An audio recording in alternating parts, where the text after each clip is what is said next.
justamente el tema energético en el país. Hace un ratito justo teníamos clínicas jurídicas con mis estudiantes, ya creo que les traje preocupados, les veo por aquí sentados con caritas de preocupación y ojalá ustedes también estén en la misma situación. Tenemos a tres expertos el día de hoy y les quiero contar un poquito la modalidad. Les decía que tuvimos además la gran apertura del decanato del Politécnico en este sentido y le tenemos justo por eso el día de hoy aquí al Rafa Soria, donde no queremos que se quede en lo técnico y jurídico, queremos tener una visión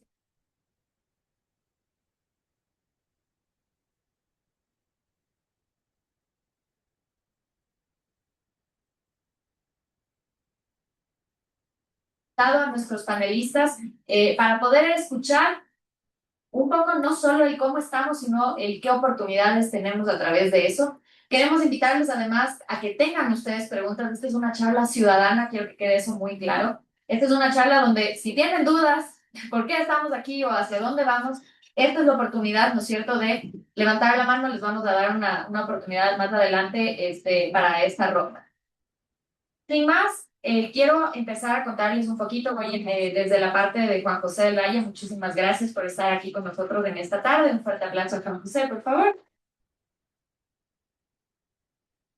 Juan José es fundador de J3M, que es una energía con propósito. Les invito además a visitar lo que hace su empresa en términos de energía justamente solar. Y ya nos va a contar también un poco cómo es su visión a través de las energías. Es coordinador general del Consejo Consultivo del Comité Nacional de Eficiencia Energética. Esto significa además que hace una importante incidencia a través de los órganos estatales desde la parte privada. Entonces ustedes se preguntan hacia el público y yo creo que esa es una muy buena oportunidad de conversarlo con Juan José, si es que esa es una de sus dudas. Y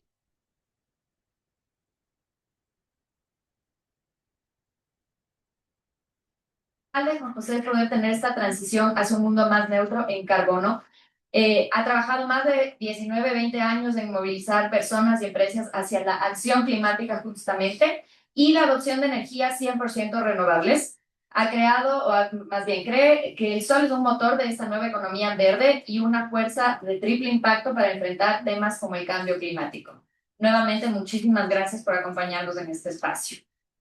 A la siguiente persona que les quiero presentar es nuestro profe justamente aquí en la universidad y para eso quiero un fuerte aplauso para Rafa Soria. Muchísimas gracias, Rafa, por estar con nosotros. Pido comentarles que Rafa Soria es doctor en Ciencias de Planificación Energética por la Unidad Federal do Rio de Janeiro. No sé si lo estoy diciendo bien, en Brasil. Profesor investigador a tiempo completo aquí en la Universidad San Francisco, que coordina estudios de modelamiento de sistemas energéticos ecuatorianos y desarrolla también escenarios integrados a largo plazo. Colabora en varios países de América Latina en proyectos de investigación enfocados en desarrollo de modelos integrados y planificación energética. Muchísimas gracias, Rafa, por acompañarnos. Y a mi lado se encuentra Pablo Morales, a quien les pido otro fuerte aplauso. Pablo, para quienes son abogados, no han tomado todavía la clase de energías, les recomendamos. Pablo Morales es abogado por la Universidad San Francisco de Quito, tiene un posgrado en Derecho Tributario y otro en Derecho Procesal en la Universidad Andina Simón Bolívar y hizo justamente su maestría en Regulación Económica, Derecho Competencias en la Universidad de Bonn, aquí en Alemania, y tiene una maestría también en negocios en la Universidad de Berkeley, en California. Hace temas de docencia en universidades como la UA, perdón, en la UASB, o sea, en la Universidad Andina, y en la UES. Y su investigación está enfocada justamente en el derecho procesal, administrativo, regulación del sector energético, y yo creo que hemos conversado un montón de temas contigo al respecto de eso.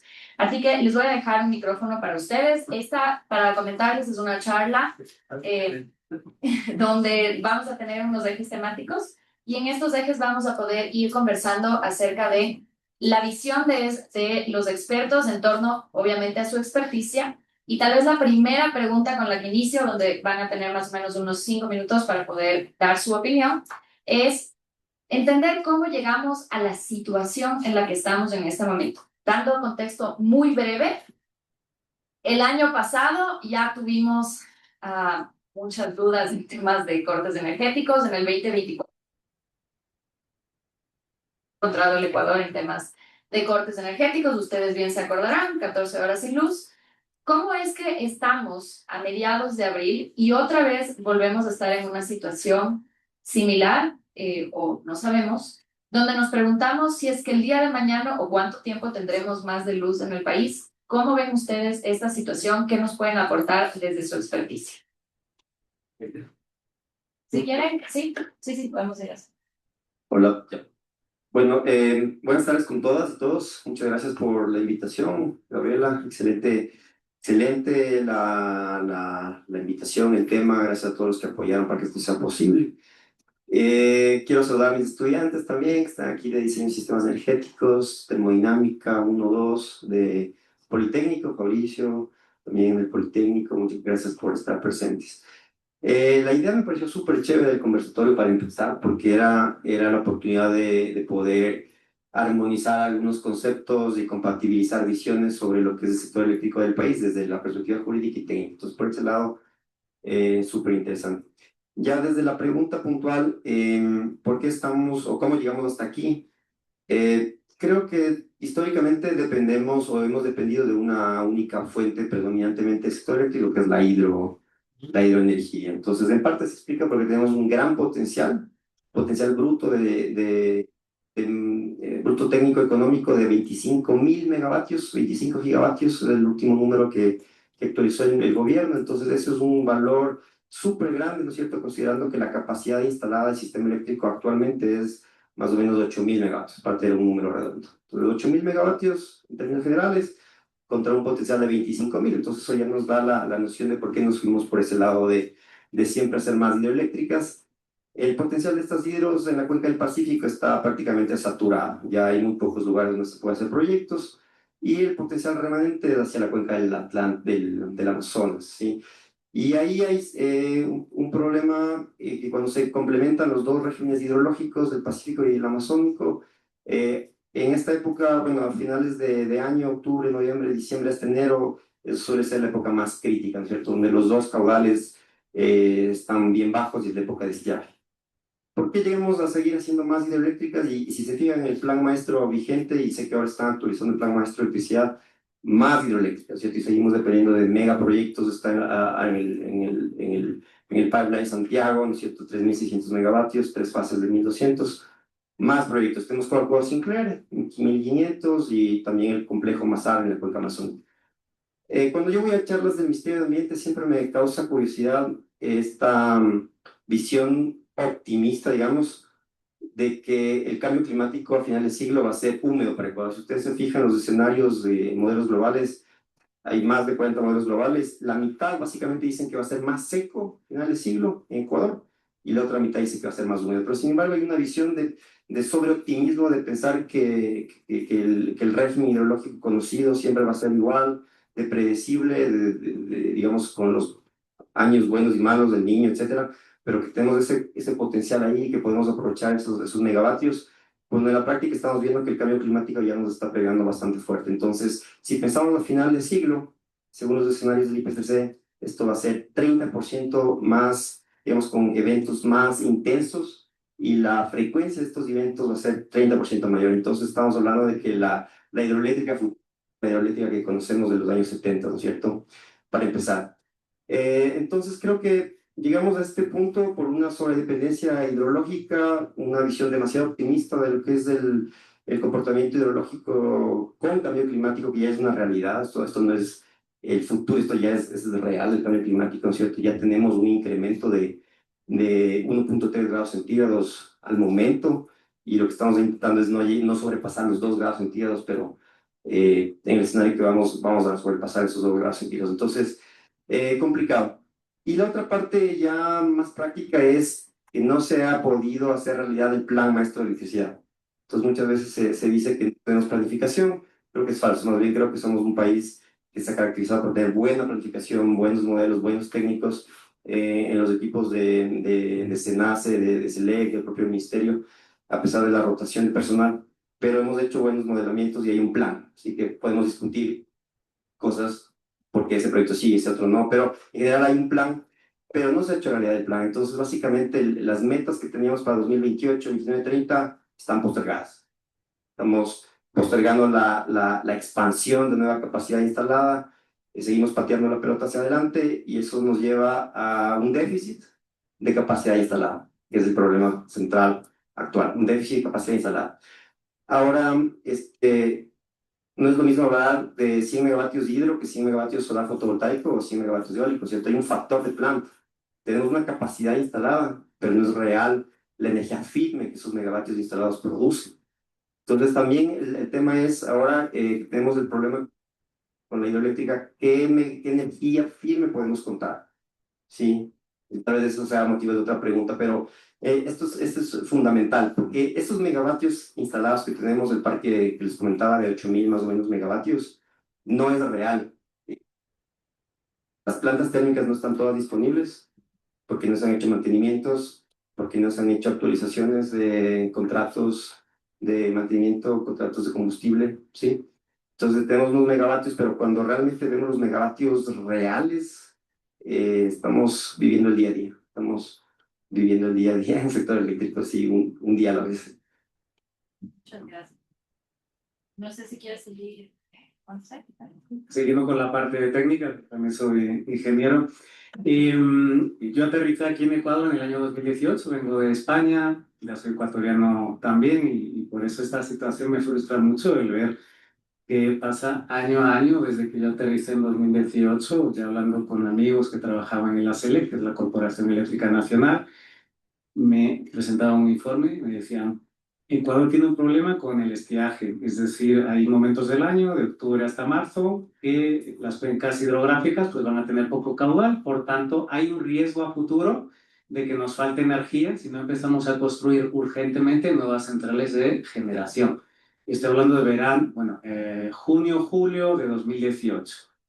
Día de la Marmota. Cada año que pasaba me contaban la misma historia. No se están construyendo las centrales. Tenemos que construir Santiago Cardenillo, 3.000 megavatios en el año 2032. Y dice, claro, crisis. Veníamos de una crisis, llegamos a 2020, el COVID, y parecía que no fluían esos recursos económicos para la SELEC para que pudieran construir esas centrales de generación. Y cada año había una excusa para no ejecutar.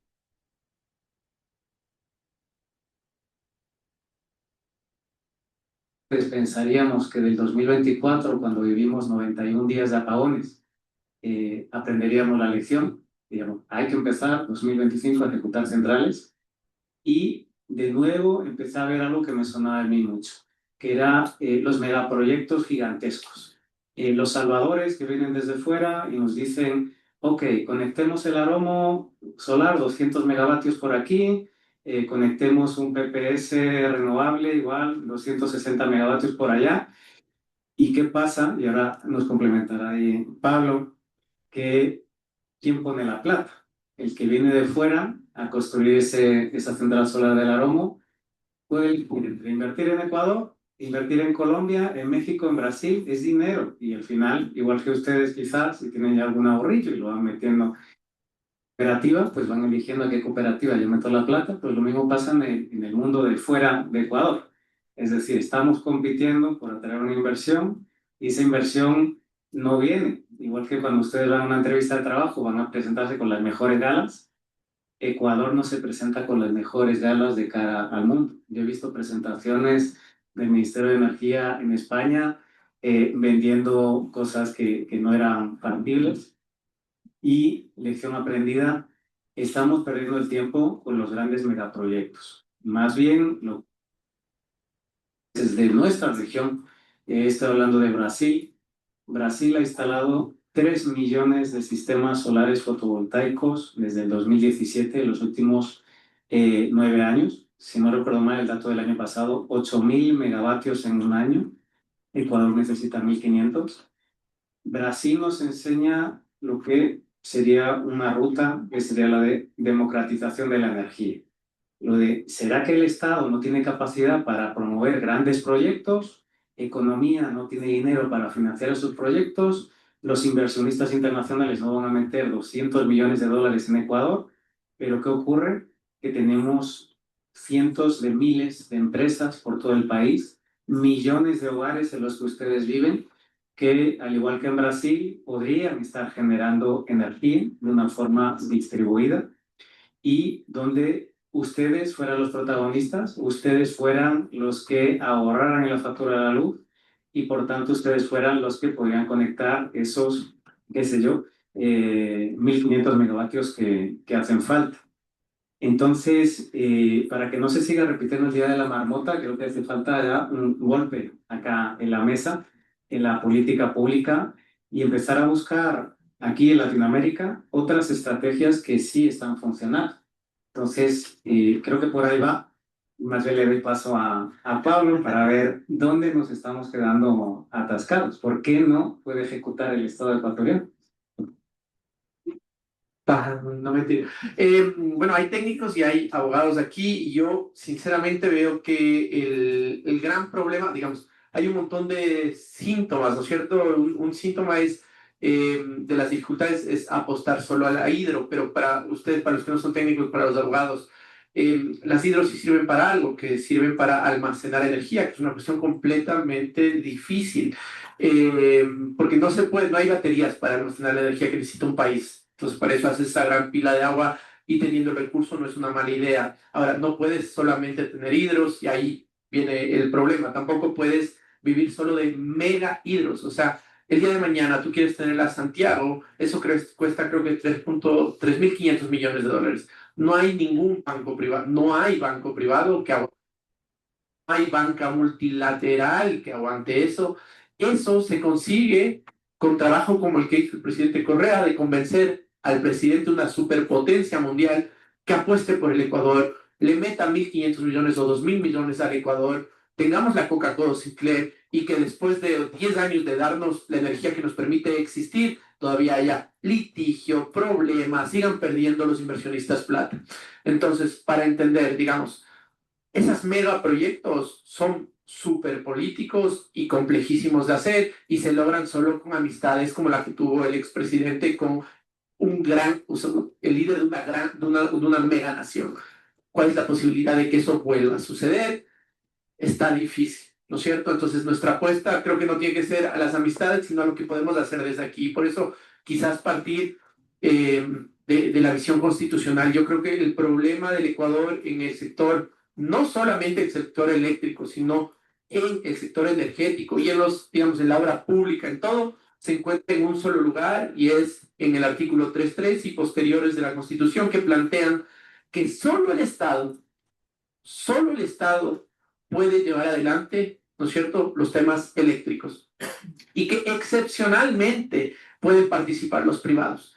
¿Cómo se traduce eso? Digamos, en un día o durante el día, excepcional no es que llueva ni que haga un solazo. ¿Qué sería excepcional en un día para ustedes? ¿Cierto? Que desaparezca el sol, ¿cómo se llama eso? Un eclipse. Eso es excepcional. Entonces, la Constitución del Ecuador coloca la posibilidad de que privados generen electricidad en el nivel del eclipse. Y eso está arriba. Y para que alguien diga que, ok, estamos a nivel de eclipse y de ahí para abajo todos los demás podamos hacer lo que queremos hacer, que es generar energía desde en mi casa, en mi empresa o en mi represa, necesitas desde un presidente que diga, es excepcional que esto suceda. Cuando no tiene nada de excepcional. Para darles el ejemplo de la única delegación importante que hubo durante el gobierno de Correa, que es el puerto de Pozor. Ahí el presidente de la República tuvo que decir, es excepcional que los privados participen en puertos. Cuando los dos únicos puertos que existían públicos en ese momento ya estaban delegados, es decir, era la norma. Yo les pregunto, ¿cuántos de ustedes les parece excepcional usar las otras dos? No. La Constitución dice que sí. Entonces, es tan opaca y obliga a que exista tan poca transparencia que eso se reduce a la regulación para abajo.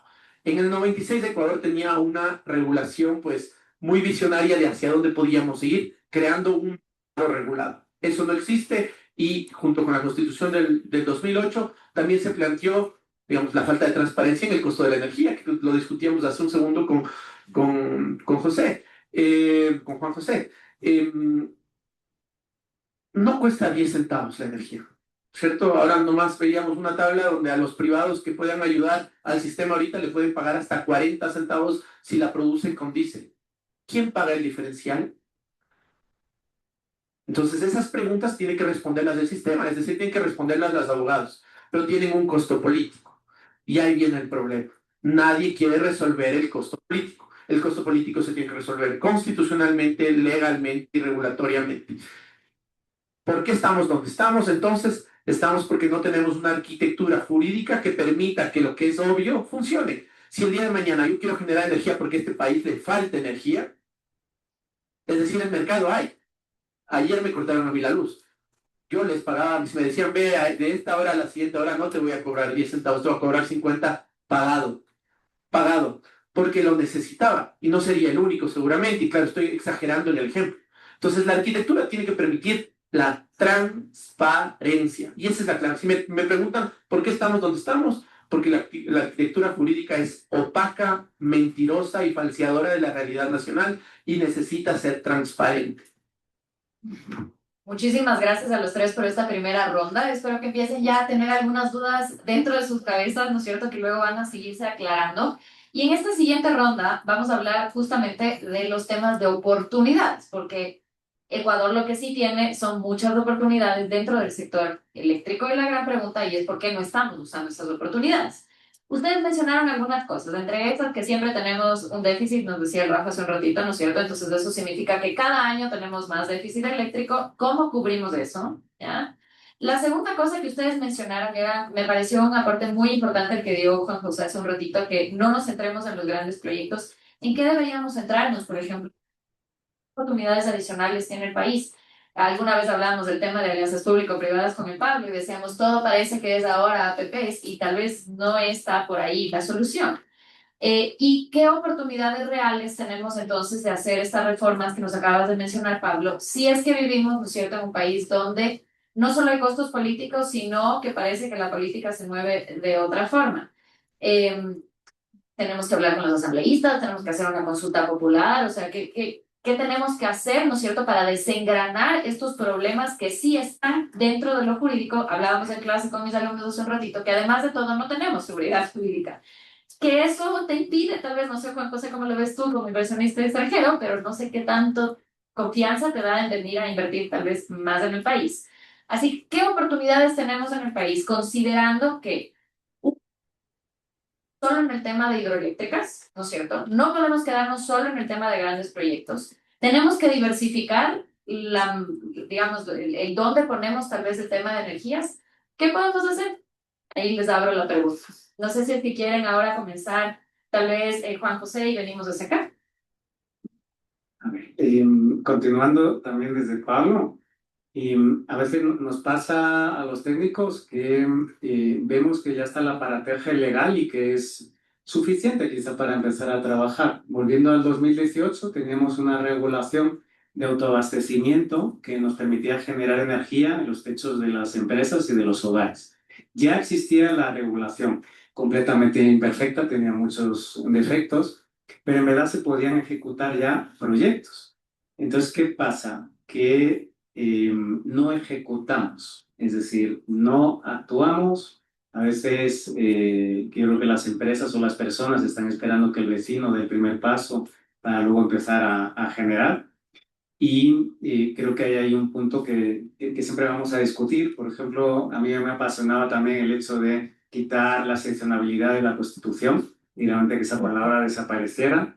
Y eso permitiría quizá crear un mercado eléctrico privado como nuestros vecinos de Colombia. ¿Cuánto instaló Colombia el año pasado en generación renovable? Solar más.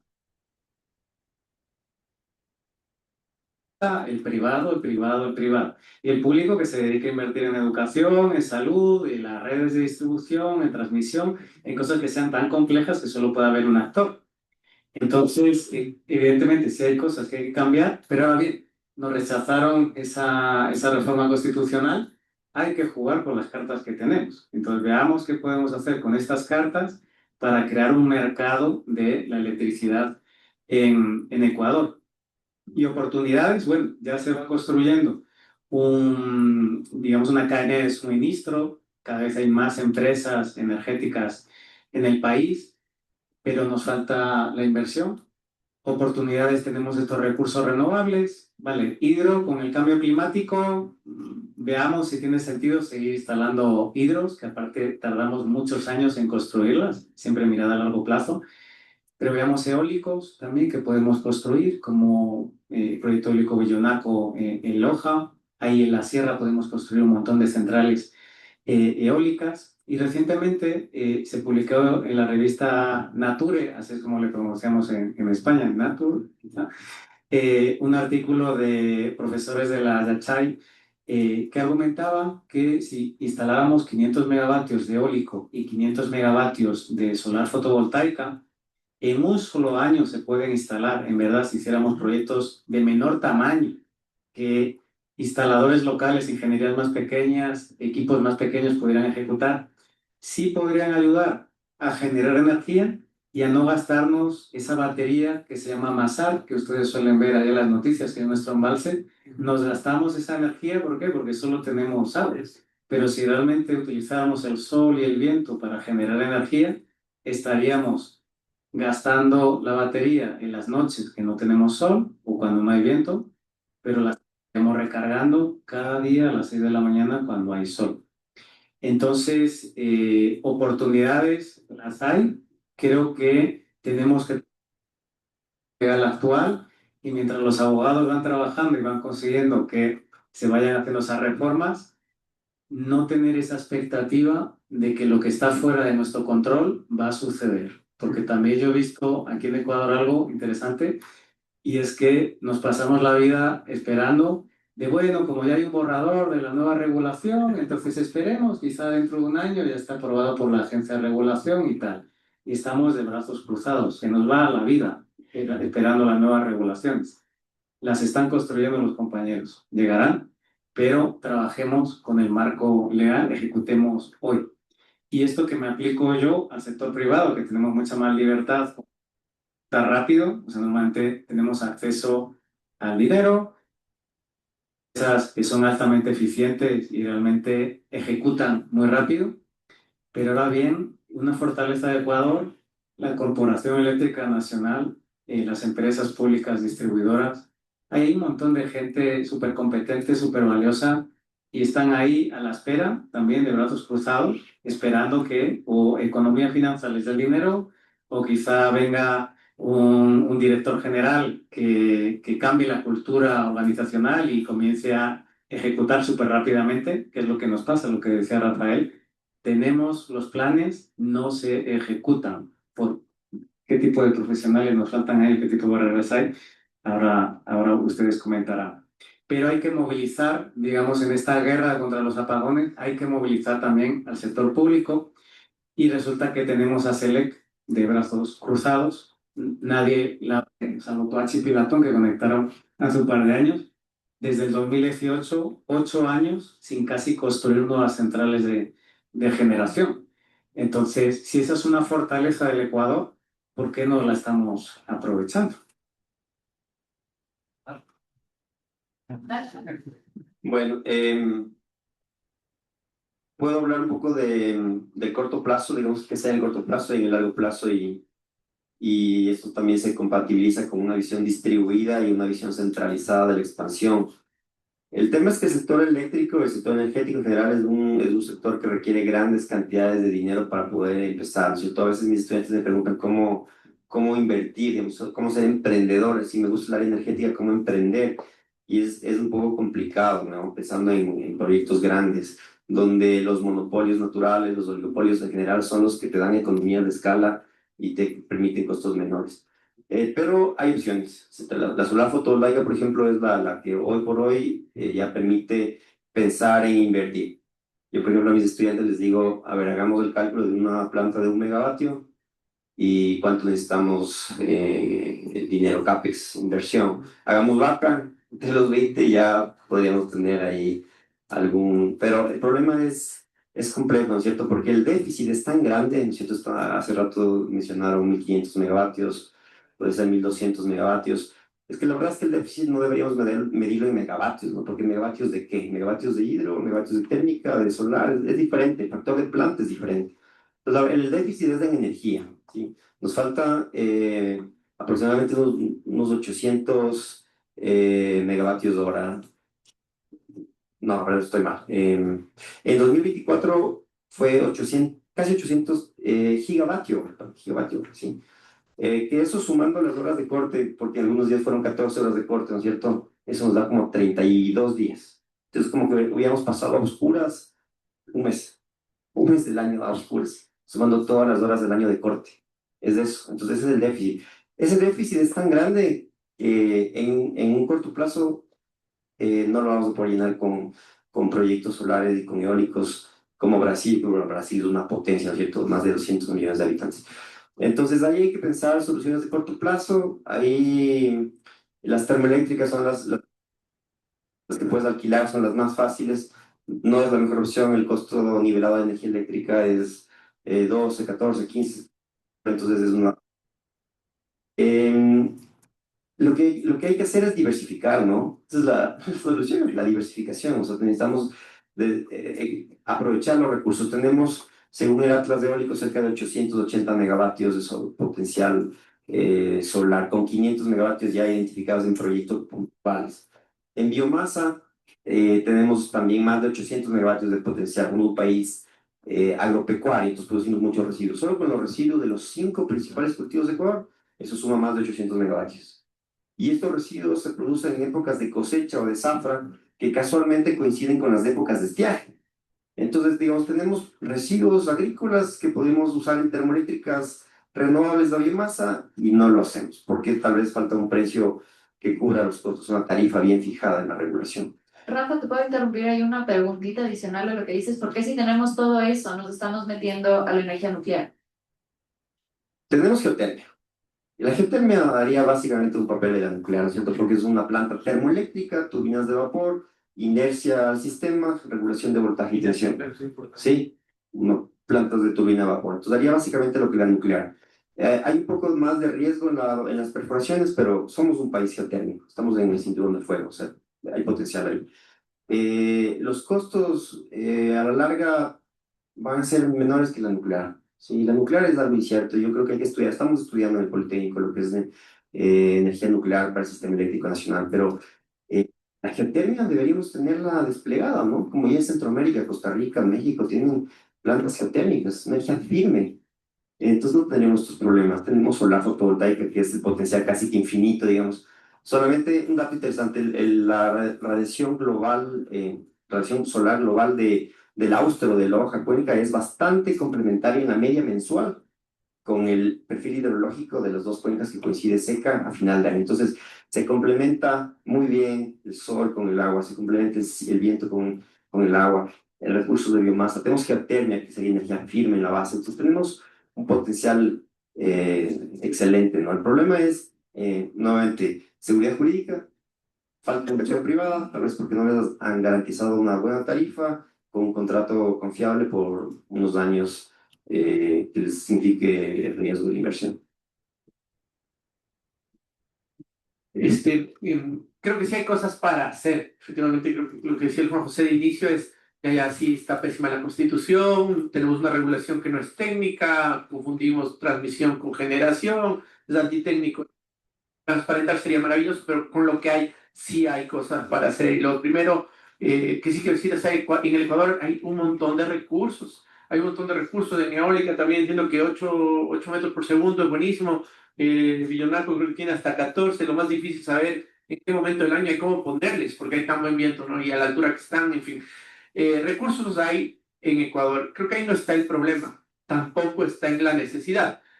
La necesidad crece al 10% anual. Además, estamos atrasados más o menos en un porcentaje parecido, ¿no es cierto? Alrededor de 30%, más lo que se aumenta anualmente, pero la economía crece solo al 2%. Entonces, ¿a qué nos está afectando? Tenemos una estructura que obliga a que el Estado sea el único que invierte, el Estado y sus amigos, pero efectivamente eso no nos está funcionando, porque no hay ese apetito soberano, porque no hablo de empresas, sino soberano, de otros estados, de querer invertir al riesgo en Ecuador. Sí, me caen bien los ecuatorianos, ahí les mando, no, eso no va a pasar, entonces hay que estructurar adecuadamente. Y lo bueno es que sí hay mercado. No hay un mercado eléctrico como en Colombia, ¿no es cierto?, que tú generas, dependiendo en cada hora, determinan cuál fue el costo de la última unidad energética que entró. Entonces, en Ecuador, por ejemplo, en el mes, es que explicar por qué es interesante eso. En el mes en que le comprábamos energía a Colombia, me parece que lo que más caro pagamos era 56 centavos. A esa hora pagamos 56 centavos, todo el sistema cobraba 56. Si tú eras una hidro y tu costo es 5, quiere decir que te ganaste 51 centavos de residual extra. ¿Qué haces? Que los más eficientes, que además son los más limpios, puedan seguir invirtiendo. Así es como la propia Paute hizo la Masar con el mercado. Es decir, ellos se autofinanciaron, en este caso el propio Estado. Es decir, Ecuador sí tiene experiencia de que eso funciona. ¿Cómo está funcionando el mercado ahora? Con un precio fijo. Te dicen, ok, si es solar tanto, si es eólico. Y digamos, ¿cuál es la virtud de ese proceso? Que sabes exactamente cuánto te pagan y que te van a comprar el 100% de tu disposición. Si el día de mañana te salen a vender galletas, 100% de las galletas venderían. Y entonces el precio que le pueden poner tiene que incluir, digamos, eso que te sobra, porque no te va a sobrar nada. Y cuando van al banco a pedirle plata para generar energía, sabe que el 100% de lo que vas a generar vas a vender. ¿Y qué es lo único que estaría faltando? Es quién te paga. Y entonces ahí entra el siguiente problema del que quiero hablarles y que donde veo una oportunidad, veo muchísimas, con lo que hay, ¿no es cierto? Con lo que hay, ¿cómo hacemos? Si el día de mañana yo te digo, mira, negocio millonario con el Estado, tú le construyes casas y luego te pagan, ¿lo harías? ¿Te vas a ganar millones de dólares? ¿Lo harías? Bueno, el público dice que no y la mayoría de las personas no lo harían porque solo basta meterte en Google o en cualquier inteligencia artificial. El Estado ecuatoriano, ¿será que me paga? Te va a salir, ti, ti, ti, ti, no tiene plata, ¿no es cierto? Aunque el riesgo país está bajo. Entonces, ¿cómo harías tú para poder hacer esa obra? Pues le pasas el riesgo a alguien más, al banco. Ese debería entender mejor cómo funcionan. Entonces, en las obras de infraestructura ya no es como en el pasado, ¿no es cierto? Los romanos cuando querían acueductos decían, ¿quién es el mejor proyectista? Y le buscaban. ¿Cierto? Hasta el siglo pasado era lo mismo. Ahora, lo que buscan las naciones y las personas no es el mejor constructor, es el mejor estructurador financiero. Ese se encarga de conseguir el que te pone la mejor pieza, el que te hace el mejor, por ejemplo, si va a hacer hidros, en hidros hay muchísimo riesgo cuando haces tubos de conducción. ¿Quién es el que mejor tecnología tiene para hacerlo? Solo con ese pienso trabajar. O si es que quiero hacer una carretera, hay 4 empresas en las que yo confío para que me digan cuál es el estudio de tráfico, ¿no es cierto? No me sirve el cuerpo de ingenieros, lo lamento, pero el banco no me acepta. Entonces, la conversación ya no está en el constructor ni en la obra, sino en el financiamiento. Y ahí, siendo que hay mercado y que hay un precio por la generación, hay forma de establecer la bancabilidad de los proyectos. Y esa quizás es la palabra clave, la única que les quiero transmitir hoy, es la bancabilidad. ¿Qué significa? El banco está feliz porque va a cobrar. Y también no varios, ¿cierto? Puede ser deuda sindicada, es decir, con otros bancos o con el que colocó el material técnico, en fin. Pero esa bancabilidad, que es el traspasar el riesgo del Estado al banco sobre la obra, es buenísima, más aún con lo que Rafa dijo al inicio. ¿Qué pasa si yo hago una mega hidro? No sé, la podría hacer el negocio en Ecuador y demás, le voy a vender energía a Colombia, le voy a vender energía a Perú. Hermoso negocio. Pero ¿qué pasa si hay sequía? ¿Por qué en Ecuador tiene que, sobre la idea de soberanía, quedarse como una hidroeléctrica que va a asumir riesgos climáticos globales? Innecesario. ¿Qué es lo que necesitamos y los gobernantes y el país necesitan? Energía. Entonces, si hay recursos, hay necesidad y creo que si hay mercado. Lo último que quiero decir, por ejemplo, el BID creo, como la gente no confía que el Estado le pague, ni tampoco confía que la empresa le pague, el BID creó una tercera capa de garantía diciendo, ok, las facturas mensuales las cubro hasta tal valor para que, digamos, unos nuevos proyectos de generación que se lleven adelante tengan la garantía y el banco sí les preste la plata. Ahora, último, lo que se quiere hacer es ir al distribuidor, que es el que les lleva a casa, que es el que nos cobra, genere un fideicomiso para que la plata que nos cobra le pueda pagar directamente al generador. Y esa parecería que es una buena solución con lo que hay. Así que parece que sí vamos, lo que pasa es que toma tiempo. O sea, todas estas cosas dificilísimas que toca hacer, convencerle al BID que por primera vez en la historia haga una tercera capa de garantía, o sea, eso toma tiempo, toma años. hacer todas estas estructuras para tapar la opacidad constitucional es difícil y entonces la opacidad nos tiene a oscuras.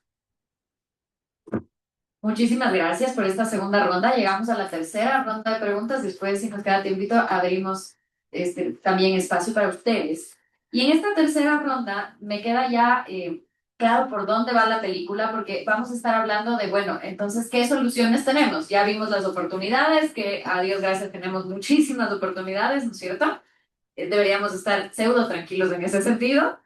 Sin embargo, hay un montón de cosas que construir. Y eso no depende solo del Estado, porque ahí también está nuestro rol ciudadano. Y ahí les pregunto a ustedes, primerísimo, ¿puede hacer algo la ciudadanía para aportar en ese sentido a el tema energético, a la crisis que se nos viene de nuevo, la que nunca hemos salido? Segundo lugar, ¿cuáles serían tal vez su visión a corto, mediano y largo plazo? Ya hablaron algunas propuestas, pero a corto plazo, ¿qué podemos hacer? Porque la crisis se nos viene ayer. No sé si es que es la mejor solución. Además, hoy hablábamos en clase que la gasolina también ya está cara, entonces por ende si vamos a comprar generadores es un gasto más, ¿no es cierto?, a nuestras familias. No sé si es que vamos a poder sostener eso. Y en tercer lugar, no solo es diversificar, sino ya que toma tiempo. Entonces, ¿en qué deberíamos enfocarnos ahorita? ¿Qué tenemos que hacer? ¿Comprar más o pedir más de estas balsas? ¿O qué en ese sentido? Y les pongo el gorrito de ustedes han sido contratados por el gobierno ahora. ¿Cuál verían que podría ser la solución que se viene en ese sentido? Les propongo que empecemos ahora, Pablo, Juan José, y terminemos con el resto. Sí, gracias. Creo que hay algo que dijo Juan José, nos ha dado muchísimas ideas y es esto que yo he denominado también la ciudadanización de la energía. El Ecuador no tiene un problema solamente energético, sino un problema de seguridad. El problema de seguridad está muy atado al problema económico y de desempleo. ¿Cómo veo yo la solución de la ciudadanización de la energía? Básicamente los distribuidores, que son los que están recibiendo la plata, tienen capacidad de endeudarse para ponerle tecnología en los techos a las personas. ¿Cómo lo hacen? Catalogar empresas que llevan adelante estos proyectos, es decir, micro no, pequeñas empresas a nivel nacional podrían validar cuál es la tecnología con la que van a ir a colocar estos paneles en los techos, validar precios, tecnología, formatos y demás, venir con garantías y jalar un crédito que lo va a pagar la empresa eléctrica, en este caso Quito, si fuera Quito, ¿no es cierto? ¿Y qué te genera esto? Solo mano de obra semi especializada que rápidamente puede aprender a poner panelería, empresas que pueden migrar, que están ahora haciendo varios temas en el mundo de la ingeniería, pero que pueden migrar a hacer energía, ¿no es cierto? Y que ocupan capacidad instalada ahora mismo en la red. La red puede todavía, sobre techos, recibir alguna buena cantidad de energía y esa capacidad instalada la puede recibir. El problema es que ya los grandes proyectos, y lo hablábamos con Juan José, que se quieren hacer en Loja, ¿no es cierto? Que se quieren hacer una giga, pero el sistema apenas recibe 40 megas.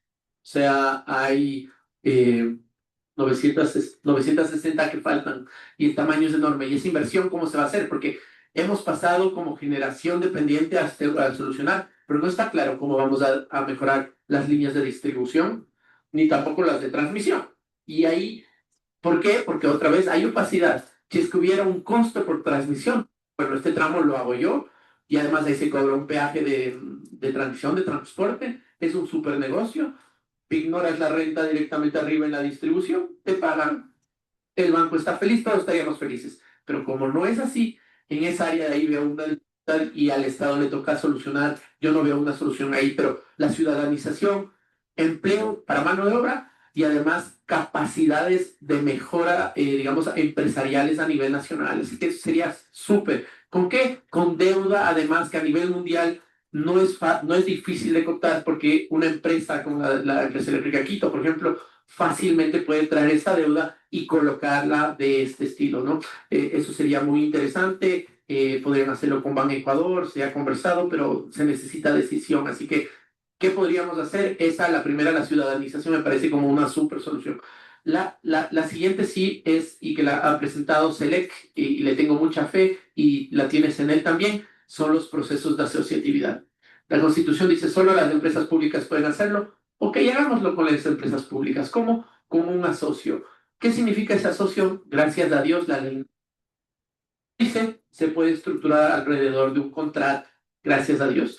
Y esos procesos de asociatividad permitirían que una parte la haga la empresa pública, que significa que título habilitante, licencias, la prefactibilidad la pongan ellos y tú agarres el riesgo desde ahí. Llevas prefactibilidad, factibilidad, financiamiento, estructuración, es decir, haces el proyecto. Creo que esa es una súper oportunidad porque vienes con la robustez del Estado sin tener que ser socio. El proyecto es 100% privado, pero hay un asocio para lograrlo. Digamos, si no estuviera prohibido en la Constitución, esto se llamaría concesión, pero como es prohibido, toca encontrar formas jurídicas de poder lograrlo. Entonces, esa es la segunda. Creo que es importante salir del modo emergencia. O sea, como el modo de emergencia es como tratar de tapar las goteras, ¿no? Aquí había una gotera, como tapas la gotera, nada. Necesitas solucionar estructuralmente el problema y para eso necesitas reconocer que estás en un modo de emergencia, meterle todo lo que puedas al modo de emergencia, no decir, no estamos en emergencia, pero sí estamos no, sí estamos en emergencia, y cómo vamos a salir de emergencia nos va a tomar 5 años, al menos. Entonces, una emergencia, alguien tiene que decir, esta emergencia dura 5 años y vamos a salir así, este es el paso a paso y vamos a hacerlo de esta manera. Entonces, asociatividad, arquitectura contractual sofisticada, bueno, ya obviamente hay que rediseñar la matriz, no podemos quedar solamente en hidro, que es muy buena, pero no solamente. Y bueno, hay que diversificar de verdad, y la participación del privado y sobre todo de los ciudadanos digamos, es mi granito de optimismo ahí.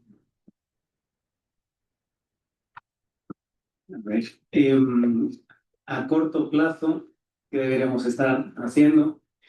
Si ahora estuviera sentado aquí el presidente, ¿qué debería estar haciendo? Tiene dos grandes problemas que resolver aquí en Ecuador. Uno era el tema de la seguridad, el otro era el tema de la seguridad energética. Necesitamos energía para crecer, necesitamos energía para justamente crecer económicamente y que la gente tenga derecho a la educación, a una mejor salud, etcétera, etcétera. Y sin embargo, da la sensación de que eso se ha procrastinado. Es decir, el año pasado, como llovió, no hicimos la tarea que teníamos que hacer. Quizá avanzamos algo en seguridad, pero desde luego en energía, ¿alguien vio algún avance el año pasado? ¿Verdad que no? Pero ¿qué ocurre? Que muchas veces también cuando miramos a los gobernantes, pues toda la culpa es de ellos. Pero si estar ahora mismo a corto plazo, si estuvo ahora mismo la luz, que según los cálculos el costo de la luz es de 18 centavos de dólar y la tarifa es de 11 en promedio, de 11 a 18. Si yo ahora les pido que levanten la mano los que están ustedes aquí, ¿quién estaría dispuesto a pagar en vez de 11, 18 por no tener apagones este año? A cambio de que las empresas, quizá de sus familiares, no lo pasen mal durante esos meses, que pierdan el trabajo, que realmente al país le vaya mucho peor. ¿Quién de acá estaría dispuesto?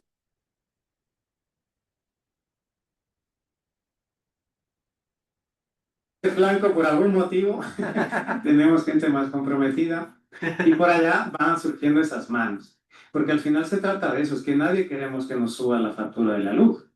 O sea, creo que no se está explicando bien. ¿Y qué ocurre? Que igual que yo les hago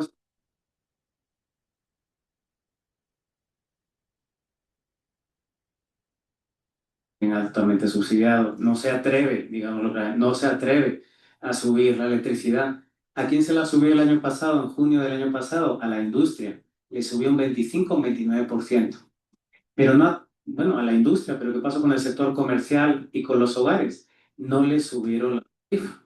Se quedaron todavía en esos 9 centavos de dólar. Entonces, ¿qué pasa? Que cuando lo que cuesta la energía, ni van a venir los privados de fuera a invertir. Ya les dije yo, me voy a Colombia, me voy a Perú, me voy a Chile, me voy a Brasil, que ahí sí la energía se vende a lo que cuesta y nadie va a venir aquí a Ecuador, no vas a recuperar. Ni siquiera ustedes mismos dirían, ¿para qué me voy a poner paneles solares?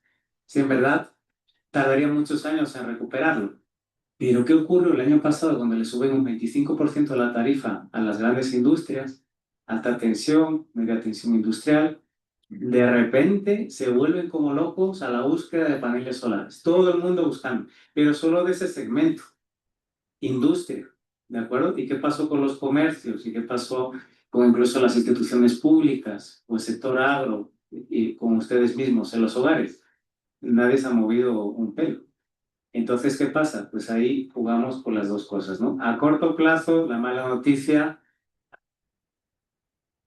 para generar un efecto llamada súper rápido y que todo el mundo... Hay una tecnología que me permite pagar menos. Ok, panel. En cambio, ¿qué estamos haciendo? Como bien decía Gabriela, lo que estamos gastándonos los dineros es en baterías, que es mucho más caro. Más bien, deberíamos estar preventivamente poniendo generación, no baterías para almacenamiento. Y en cambio, todo el mundo comprando baterías. Eso es una línea a corto plazo. Hay otra línea que me falta, el tema de la eficiencia energética. Resulta que es algo claro. Los eventos climáticos extremos harán que cada vez tengamos sequías, olas de calor más frecuentes. Por tanto, en la costa se está muriendo de calor estos últimos días. Están a más de 32 grados de temperatura, algunos diciendo que tienen que dormir en el carro. ¿Y qué pasa? Que ponen el aire acondicionado a una temperatura muy baja.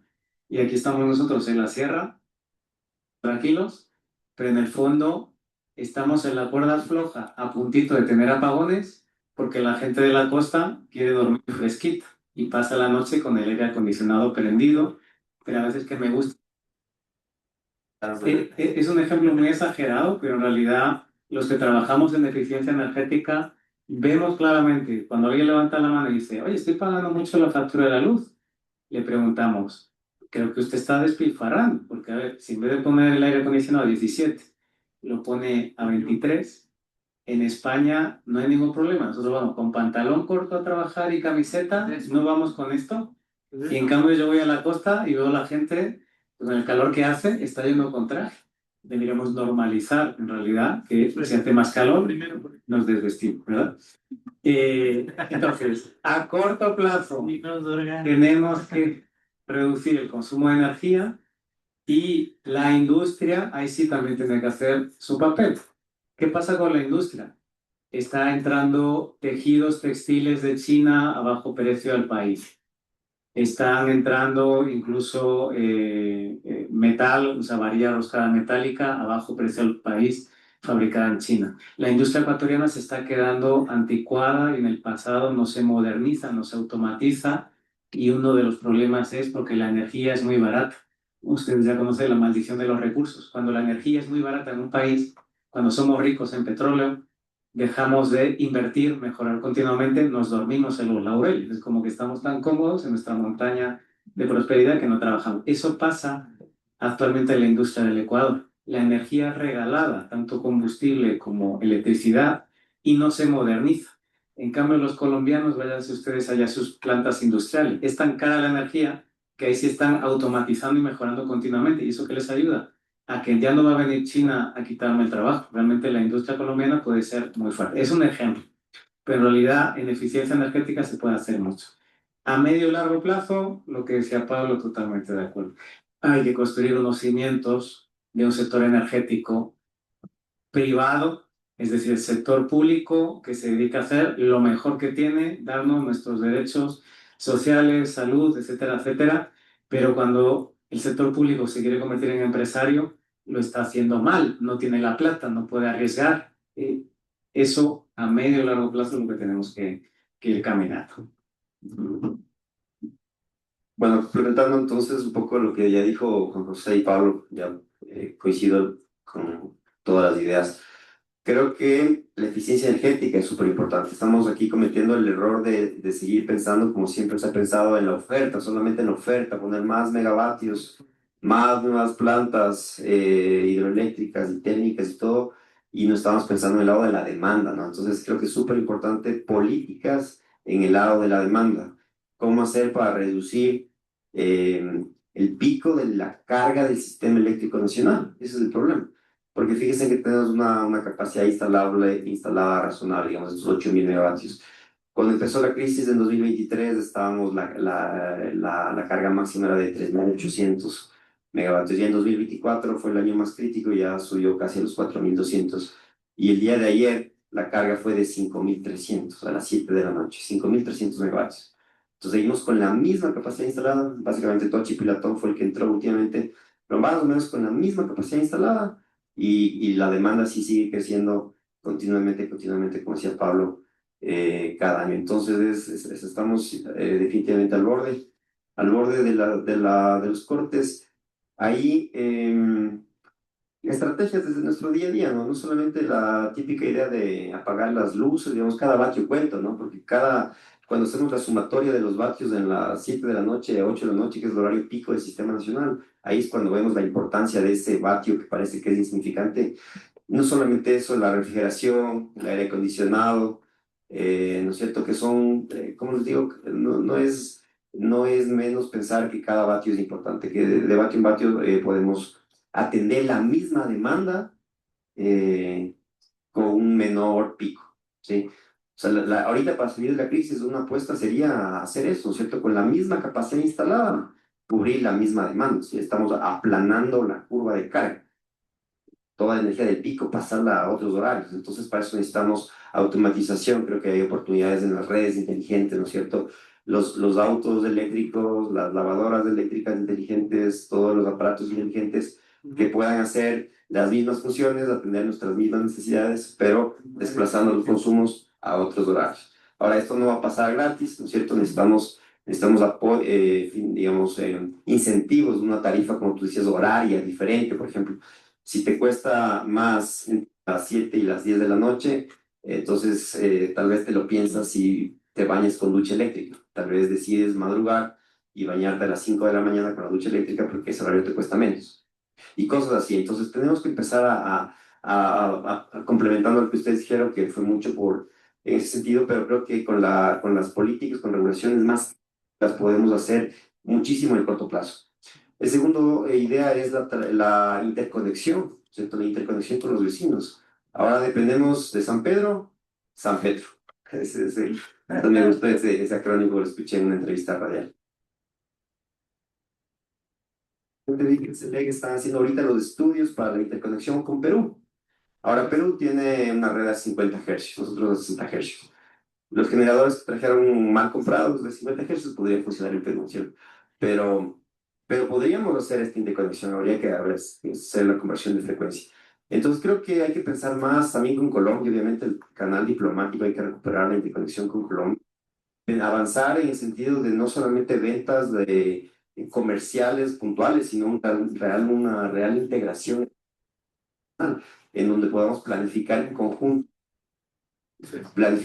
la operación y beneficiarnos de las complementariedades de la lluvia al norte de Colombia, el sol en el sur de Perú y la eólica acá. O sea, los recursos pueden ser a menor costo para todos y pensados de una forma un poquito diferente. Sumado a la expansión de los potenciales variados que tenemos, creo que esas son las oportunidades. Solo antes de terminar, una cuestión es, como soy, digamos, me encanta el concepto este de la transparencia, aunque no nos cobren, no sé, que en la planilla venga, usted está pagando X, pero debería pagar tanto, creo que sería clave, al menos saber cuánto te están regalando al mes, que es un montón. Una decisión de impresora, mañana podrían tomar esa decisión y al menos podrían saber además, porque yo creo que no saben cuánto nos está costando no cobrar. Digamos, este déficit ahí es como, le ves en un número gigante, no sabes, pero cuando es ya personal es mucho más fácil de aplicar. Perdonen que hoy estoy de community manager de jurisprudencia a la vez. Así que, bueno, estamos ahorita ya cortitos del tiempo y les agradezco a ustedes también por sus intervenciones en este sentido. Tenemos espacio para unas 2, 3 preguntitas, así que le abro al público si es que tiene preguntas. Tenemos otra más para poder, ya, perfecto. Dinos una pregunta. Buenas tardes con todos, mi nombre es Tomás. Muchas gracias, Pablo, por su aporte. Este es un coloquio muy importante, muy relevante a nivel, bueno, actual, obviamente, con todo lo que hemos conversado. Mi pregunta es básicamente, o sea, enfocada en el largo plazo. Y yo ahorita estoy haciendo un proyecto en mis clases de escritura académica que es justamente acerca de este tema y estoy tratando acerca de energía geotérmica. Entonces, mi pregunta tiene dos partes. Mi primera pregunta es, ¿por qué Ecuador no ha avanzado más agresivamente en energía geotérmica considerando su ubicación volcánica? Eso como que, ajá. ¿Y qué barreras técnicas impiden aprovechar mejor el potencial geotérmico del país? Muchas gracias. Mientras tanto, vayan pensando. A ver si de una vez le pregunto. Buenas tardes, felicitaciones por el panel. Lo que creo que faltó hablar es sobre el tema cultural y de falta de transparencia y la corrupción en Ecuador. Les faltó mencionar, por ejemplo, pérdidas técnicas, pérdidas no técnicas. Les faltó hablar sobre el hecho de que dependemos de Dios para que, por cosas sin querer, no desaparezca el momento otro, que son 500 megavatios, en lo cual el problema se dispara exponencialmente. Y faltó también mencionar que cuando compramos generadores de emergencia, pues que no lo hacemos muy bien. Y desde el punto de vista de no pasa nada. Entonces, todo eso se suma. Los 200 millones por pérdidas, el 17% de ingeniería perdida, los 400 millones que se pierden en los generadores, etcétera, etcétera, etcétera. Más lo que va a pasar con China y con la Coca-Cola, que no fue, o sea, esas amistades carísimas que hemos tenido aquí, nos han causado lo que está causando los Coca-Cola. Si sumamos todo eso, probablemente esos 5 años que necesitamos para poder estar estables, se comía solo por eso. Entonces creo que ese fue algo que nos faltó, que para los chicos que están acá, uno de los problemas graves que el Ecuador tiene es la falta de transparencia, la falta de pulcritud, la falta de buena fe y la falta de trabajar honestamente por el país. Porque ahí falta mucho a todos los tomadores de decisión. Bueno, Perdonen que algunos están justo a cambio de hora. Les dejo por acá.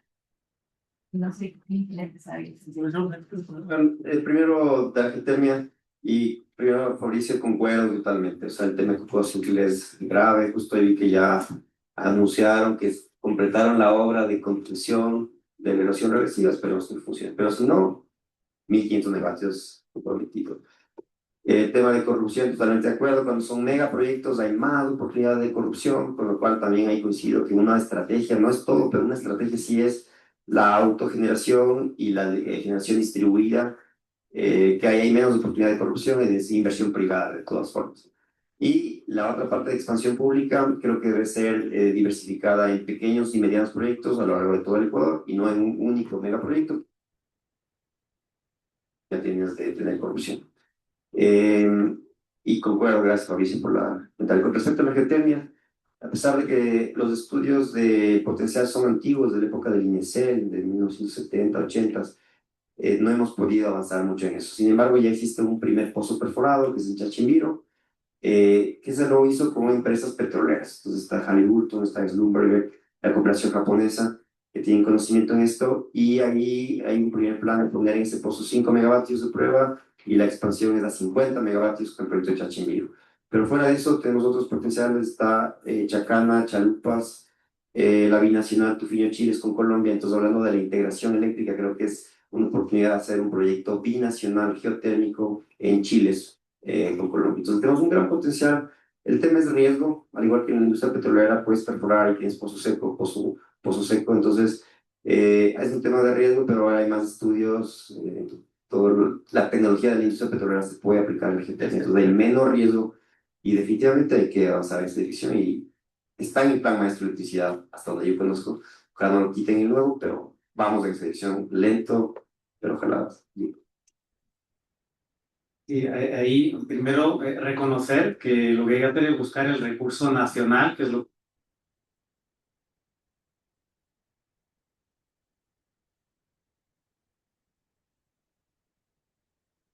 empezar a apostar por la energía nuclear. Recordemos quién impulsa a nivel ideológico la energía nuclear o a quién le pone como portavoz de esto, a Fabián Calero. Que recuerdo yo que justamente en una conferencia el año pasado estaba ahí la ministra justamente diciendo esto de la energía nuclear Y esto es lo que hay que empujar, relacionado con lo que decía el compañero. Mucho cuidado con ser inocentes y ir por inocentes por la vida. Cuando llega una gran tecnología muy costosa, cuidado, puede haber gato encerrado. Y normalmente en Ecuador lo hay. Porque si no estaremos tratando de construir cosas que no van a funcionar. Entonces la historia demuestra que en Ecuador siempre hay un gato encerrado después de una megaconstrucción. Cuanto más dinero hay, más probable que alguien esté interesado. Barcazas, ¿quién está detrás de las barcazas? ¿A quién le interesa que se sigan arrendando barcazas? Pues sigan ustedes los grupos de interés. Hay muchas mafias por todo lado, a nivel térmico, los que puedan vender combustible, los que puedan vender los equipos, etcétera, etcétera.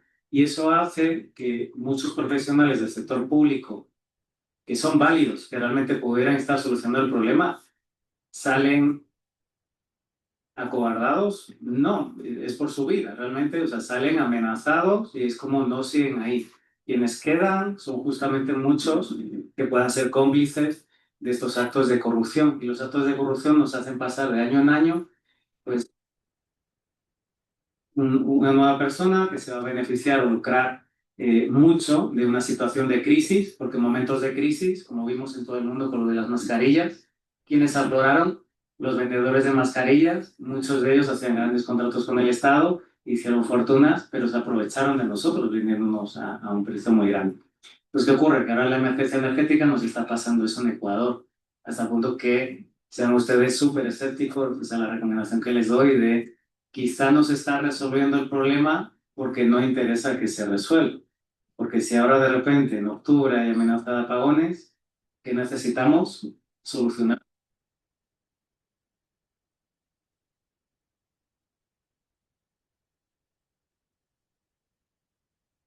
emergentemente y nos va a volver a pasar lo de Progen Austral. Entonces, en ese sentido, la verdad que no tengo una buena noticia en los términos de corrupción. Creo que es un tema de cambio generacional, cambio cultural. Es una idiosincrasia pues que hay que combatir vehementemente. Y yo creo que también animarles a tomar los cargos, es decir, que eso es lo que también la gente se ha ido negando a tratar de tomar posiciones políticas por miedo a enfrentarse a leones pues, que están ahí metidos.